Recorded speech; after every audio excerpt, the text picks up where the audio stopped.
I just like to briefly refer to 3 points that I find strategically to be very important. The first one is the military assistance for Ukraine. For Germany, that's certainly a big change, because Germany had, since its beginnings as Federal Republic of Germany, the fundamental principle not to deliver weapons into any active conflict. Germany has moved away from this paradigm and is now delivering significant amounts of weapons and supplies and equipment and ammunition to Ukraine. And what Germany delivers to Ukraine makes a difference on the battlefield. By the way, Germany's military assistance to Ukraine, it's better than its reputation. We can discuss this later if you want to, but I just wanted to make this clear in the beginning. So there's a paradigmatic shift in Germany. But if you look into European security, I would say it's a mixed picture. Why is it a mixed picture? On the one hand, you have the European Union using the European Peace Facility as an instrument to buy weapons and ammunition in large amounts to deliver it to Ukraine, which in the end fulfills at least partly the idea of making the European Union stronger in hard policy issues. That was at the beginning when this European Commission was formed and when there was an idea of a geopolitical European Commission. But at the same time, while the European Union is at least partly getting more active on this field of military assistance to Ukraine, it is very clear that the leadership in European security is not with Germany and France on this issue.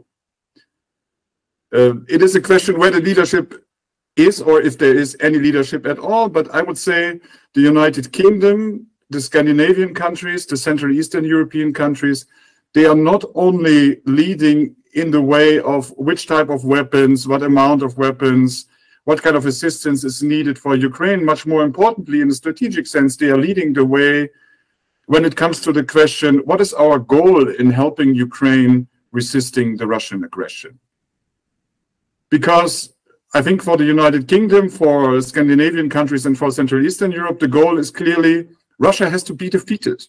Russia must lose the war. Russia must leave Ukraine, and we have to help Ukraine militarily to force the Russian forces out of its territory so that Ukraine can gain control over its sovereign borders from 1991. I have not seen anybody on the political level in Germany and France, but also not in Italy and Spain, saying this loud and clear. And I have not seen the 4 countries mentioned taking the measures to achieve this goal. And I think the discussion is even strategically avoided within the European pillar of NATO, what the goal of helping Ukraine is, in order not to make this difference visible to everybody. This is strategically a very important question, and it is a question that should be discussed and solved in 2023, because the long-term and systematic support for Ukraine is depending whether we can have a unified position on what we actually want to achieve. But if we want to be a security player as Europeans within NATO, then the question to us very logically is, where are our launch capabilities? Where is our satellite constellation? How will we deliver battlefield connectivity in Europe, in our neighborhood, or also for overseas mission? Or do we want to live in a world where strategic enabling in most important technological dimensions is only possible by the United States or by China? And I think there are decisions to be taken by the Europeans. Do we want to be on the leading edge when it comes to AI use for battlefield technologies and for command and control?